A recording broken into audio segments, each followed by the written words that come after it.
Hello दोस्तों, आप लोग को E&I दोस्त में वेलकम है। दोस्तों, आज का मेरा मेन टॉपिक है आपका एलन ब्रेडली का PLC RS logic 5000 Rockwell automation का सॉफ्टवेयर। दोस्तों, तो उसमें हम लोग एनालॉग इनपुट जैसे आपका AI में आपका आता है, जैसे टेम्परेचर ट्रांसमीटर, प्रेशर ट्रांसमीटर, आपका हो गया आपका ये VFD का RPM, करेंट, फीडबैक, ये सारा जो इनपुट है एनालॉग इनपुट, उसको हम कैसे PLC में प्रोग्राम करेंगे वो मैं आपको बताऊंगा। ठीक है दोस्तों, तो सबसे पहले क्या करना पड़ेगा, हमको जो सॉफ्टवेयर है इसका वो ओपन करना पड़ेगा। तो हम RS लॉजिक 5000 इसको ओपन कर रहे हैं। ठीक है दोस्तों, इससे पहले मैं एनालॉग इनपुट और डिजिटल इनपुट और डिजिटल आउटपुट का बना के रखा हूँ, उसका लिंक मैं दे दूंगा, आप इससे देख सकते हैं इसी वीडियो से। ठीक है दोस्तों, तो अभी जब आप ओपन करेंगे उस सॉफ्टवेयर को, तो जितना आपका बैकअप रहेगा वो सारा ऐसे एक लिस्ट बनकर आएगा। तो अब इसको क्या करना है, आपको एक रिसेंटली जो आपका जो लेटेस्ट जो सॉफ्ट और ये बैकअप है वो ये बैकअप ओपन होता है यहाँ से, तो वो बैकअप आप ओपन कर सकते हैं। तो अभी मैं इसको बैकअप ओपन कर रहा हूँ यहाँ से। ठीक है दोस्तों, अभी बैकअप ओपन हो गया।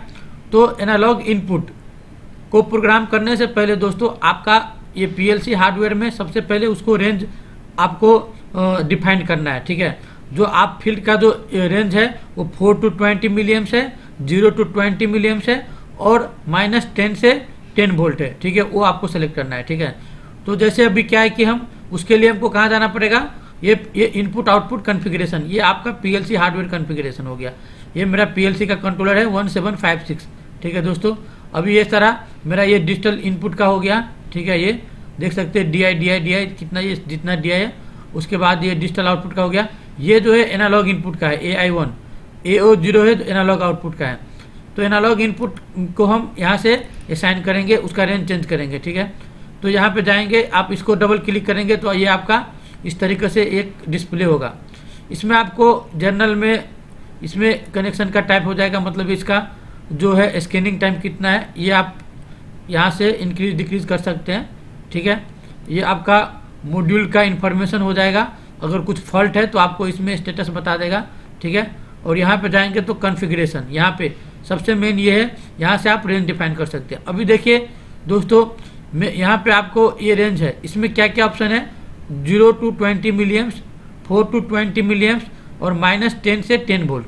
ठीक है, DC। तो हम अभी 4 to 20 मिलियम चेंज कर रहे हैं, तो यही मैं सेलेक्ट किया।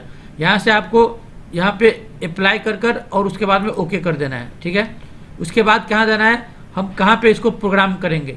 ठीक है, PLC में तो हम जैसे ये मेरा सारा लोड सेंटर है, मैं एक लोड सेंटर में करूँगा, लोड सेंटर 1। अब इसमें क्या है दोस्तों, आपका ये यहाँ पे देख सकते हैं ये SCP, ये स्केलिंग का है। ठीक है दोस्तों, इसको हम यहाँ पे ओपन करेंगे। अब इसमें क्या है दोस्तों, यहाँ पे हमको उसको स्केलिंग करना है। ठीक है, तो सबसे पहले क्या है कि एक नया बनाएंगे। तो जैसे ये अभी सेलेक्ट है, यहाँ पे देख सकते हैं ये ब्लू जल रहा है। ठीक है, ये ब्लू जल रहा है। तो अभी मैं एक नया न्यू प्रोग्राम जनरेट करूँगा, इसको इंटर करूँगा तो उसके नीचे आ जाएगा।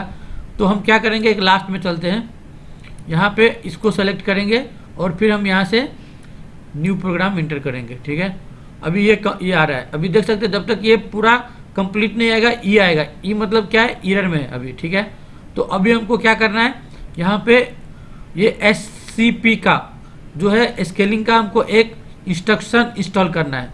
तो ये जितना इंस्ट्रक्शन है आप यहाँ से भी आ सकता है, आपको ये लाइब्रेरी है इसका।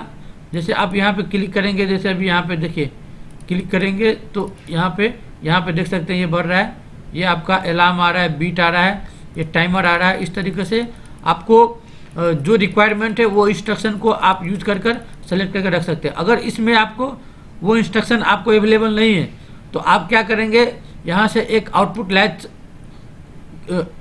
सेलेक्ट करेंगे और ये यहाँ पे आ गया। अभी इसमें दो चीज़ है, यहाँ पे जो वाट आ रहा है इसमें टैग डिफाइंड होता है और आपको इंस्ट्रक्शन डिफाइन करना है, तो यहाँ पे क्लिक करना है और इसके मिडिल में यहाँ पे क्लिक करना है। अभी हमको क्या चाहिए था हमको SCP। ठीक है, तो अभी देख सकते हैं ये SCP आ गया। ठीक है, अभी यहाँ से क्या करेंगे, हम इंटर करेंगे। ठीक है दोस्तों, अब जैसे हम इंटर करेंगे तो आप देख सकते हैं यहाँ पे ये SCP जो है मेरा यहाँ पे आ गया है। ठीक है, अब इसमें क्या है दोस्तों, सबसे पहले इसको तो नेम डालना है। ठीक है, अभी जैसे ये 9 नंबर तक है तो मैं इसको एक नेम डाल देता हूँ, SCP, और इसका नेम 10 नंबर डाल दिया। ठीक है, 10 नंबर यूज में है इसीलिए ये आ रहा है यहाँ पे, अभी 10 नंबर डाल दिया। ठीक है, और 10 अगर मैं ब्रैकेट ये सेम नेम आ रहा है इसीलिए मैं इसको कुछ ना कुछ चेंजिंग चाहिए हमको, तो मैं ये गैप हटा के यहाँ से इंटर कर देता हूँ। ठीक है, अभी देखेंगे दोस्तों, तो इसको हमको डिफाइन करना पड़ेगा। ऐसे क्लिक करेंगे यहाँ पे तो न्यू आएगा, और यहाँ पे जाके ASCP है, बेस टाइप का है, और इसको आपको ओके कर देना पड़ेगा। ठीक है, आप ओके करेंगे, ये तो डिफाइंड हो गया। इसके बाद भी देख सकते हैं ये सारा आपका जो है ये वाट आ रहा है। जब तक ये फुल कंप्लीट नहीं होगा तब तक क्या क्या आएगा, इसमें आपका जो है ये एरर ही बताएगा। ठीक है, तो हमको स्केलिंग करना है, तो सबसे पहले क्या करना है, इसमें हमको इनपुट में यहाँ पे देख सकते हैं इनपुट में हमको क्या चाहिए, जो आपका RIO पैनल है, मतलब रिमोट इनपुट आउटपुट पैनल, उसका हमको एड्रेस चाहिए। ठीक है, तो ये हम कहाँ से देखेंगे, RIO लिस्ट से देखेंगे। चलिए मैं उसको RIO लिस्ट से देख के फिर यहाँ से हम इंटर करते हैं। ठीक है, तो दोस्तों ये मैं LC1 का जो है RIO लिस्ट ओपन किया हूँ। अभी हमको एनालॉग इनपुट का करना है। अभी एनालॉग इनपुट तो इसमें क्लिक करेंगे। ठीक है, इसमें दो चीज़ होगा, एक तो आपका PLC एड्रेस हो गया ये। ठीक है, तो हमको PLC में इसी का एड्रेस डालना पड़ता है। दूसरा होता है RIO एड्रेस, टर्मिनल एड्रेस, मतलब किस टर्मिनल पे हुआ कनेक्शन। तो ये हो गया T2 का 78, इस तरीके से होता है किसी भी RIO लिस्ट का। इसमें डिस्क्रिप्शन होता है, टैग नंबर होता है। तो हम स्पेयर सर्च करेंगे तो हम मेरा जो है A2 का 3 का ये चैनल 11 है। ठीक है दोस्तों, मतलब T2 23 24 है, इसमें दो होता है, एक चैनल प्लस और एक माइनस, मतलब A2 3 का AI चैनल 11 प्लस और माइनस 11 नंबर चैनल है। ठीक है दोस्तों, A2 3 का। तो हम फिर इसमें चलेंगे यहाँ पे।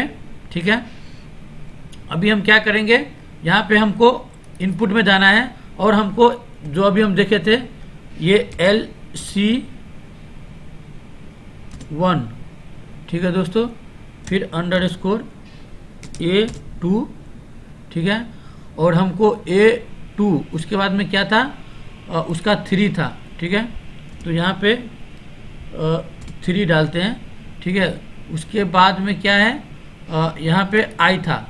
ठीक है, तो यहाँ पे हम क्या डालेंगे, I डालेंगे। ठीक है, अभी देखते हैं आता है कि नहीं आता है। I आ गया, इसके बाद में डॉट आ गया। ठीक है, उसके बाद में चैनल आ गया। ठीक है, यहाँ पे देख सकते हैं CH01 का मेरा 11 नंबर था, यहाँ पे 11। तो आपको क्या करना है, 11 इंटर करना है। ठीक है दोस्तों, ये 11 इंटर करेंगे, 11। ठीक है दोस्तों, सेम फॉर्मेट में रहना चाहिए। अगर इससे थोड़ा फॉर्मेट आप कहीं पे भी चेंज करेंगे, ठीक है, आपका कामा और किसी में भी मिस्टेक हो जाएगा तो ये आपको नहीं लेगा। ठीक है, इसीलिए इस टाइप में आपको थोड़ा केयरफुल होना है। इसके बाद में दोस्तों यहाँ पे आप जैसे डिफाइन करेंगे, ये इनपुट मैक्सिमम और इनपुट मिनिमम, ये हो गया दोस्तों काउंट। इसका काउंट कितना है, अगर 4 मिलियम्स है तो 0 आएगा। ठीक है, काउंट में रॉ काउंट वैल्यू है, और 20 मिलियम्स है तो 30840 होगा। ठीक है दोस्तों, तो हम क्या करेंगे, यहाँ से इसमें 0 डालेंगे। ठीक है, 0 इंटर करेंगे, और हमको यहाँ पे जो डालना है वो अभी हमको कितना डालना है, 30840। ठीक है, ये आपका रॉ वैल्यू हो गया। ठीक है, तो ये डिफाइन हो गया आपका, 4 मिलियम्स में ये आएगा और 20 मिलियम्स में ये काउंट आएगा। उसको अब ये आउटपुट आ जाएगा। ठीक है, जिस टाइम में आउटपुट वैल्यू आएगा उस टाइम में आपका आउटपुट यहाँ पे आएगा। ठीक है, अभी यहाँ पे यहाँ पे देख सकते हैं ये मिनिमम और मैक्सिमम। ठीक है दोस्तों, तो मिनिमम कितना, जैसे आपको मैंने वो काउंट को ये कर दिया। अभी मानता हूँ कि मेरा कोई भी मोटर है जिसका RPM 900 है और 0 से 900 है, तो 0 से 900, तो यहाँ पे 4 मिलियम्स इक्वल टू 0। ठीक है, 0 आएगा। अगर ये 3082 काउंट आता है, मतलब उस टाइम में कितना आएगा मेरा, तो यहाँ पे 1000 RPM 900 RPM आना चाहिए। ठीक है, क्योंकि 900 RPM है। ठीक है, तो ये 900 आरपीएम आएगा। ठीक है, अभी 900 आरपीएम इस तरीके से आपका 900 आरपीएम आएगा। ठीक है दोस्तों, उसके बाद ये आउट है। ये आउट जो होगा दोस्तों, इसका क्या नेम रखना है। ठीक है, तो इसका आपका कोई नाम डाल सकते हैं, जैसे मैं डालता हूँ कोई भी, मेरा मानते हैं कि मेरा कोई बीसी है, ये बीसी बेल्ट की, ये मान लीजिए वीएफडी है, ये मेरा कोई भी वीएफडी है, तो इसमें जैसे कोई वीएफडी है तो उसका टैग नंबर डालना है। ठीक है, तो इसमें जैसे उसका नाम डालेंगे आउटपुट में जाके, आउटपुट में जैसे यहाँ पे वीएफडी डालते हैं, वीएफडी और उसका आरपीएम, आरपीएम। ठीक है, इसको इंटर कर देना है। अब इसमें क्या करेगा, जब तक एक न्यू टैग मांगेगा, इसमें न्यू टैग में जाएंगे और ये क्या रियल रहेगा, इसको हम इंटर कर देंगे। अभी देख सकते हैं दोस्तों, ये पूरा कंप्लीट जैसे ही हो गया आपका। ठीक है, तो ये आपका यहाँ पे जो एरर आ रहा था वो एरर आपका चला गया। ठीक है दोस्तों, तो इस तरीके से आप क्या कर सकते हैं, कोई भी एनालॉग आउटपुट को, एनालॉग इनपुट को, एनालॉग इनपुट में आपका आ जाएगा, जैसे वीएफडी का करंट हो गया, वीएफडी का आरपीएम हो गया, या वीएफडी में बहुत सारा फीडबैक आता है, कोई भी लिख सकते हैं। ठीक है, उसके बाद में फील्ड इंस्ट्रूमेंट में आपका आ जाएगा टेम्परेचर ट्रांसमीटर हो गया। ठीक है दोस्तों, उसके बाद में प्रेशर ट्रांसमीटर जो ड्राफ्ट के लिए यूज करते हैं, उसके लिए फ्लो ट्रांसमीटर हो गया। उसके बाद में आपका ये एयर प्रेशर ट्रांसमीटर आ गया। ठीक है दोस्तों, ये बहुत सारा जो एनालॉग इनपुट है उसको हम इसी तरीके से आरएस लॉजिक 5000 और रॉकवेल ऑटोमेशन में हम प्रोग्राम कर सकते हैं। ठीक है दोस्तों, तो दोस्तों इस तरीके का वीडियो देखने के लिए दोस्तों मेरा जो E&I दोस्त चैनल है उसको सब्सक्राइब कीजिए दोस्तों। अगर आपको कोई भी डाउट है इससे रिलेटेड तो आप कमेंट कर सकते हैं। ठीक है दोस्तों, DIDO ऑलरेडी मैं पहले से बना चुका हूं, उसका लिंक मैं इसमें डाल दूंगा, आप वहां से देख सकते हैं। ठीक है दोस्तों, आपका पूरा कॉन्सेप्ट क्लियर हो जाएगा। ओके दोस्तों, बाय।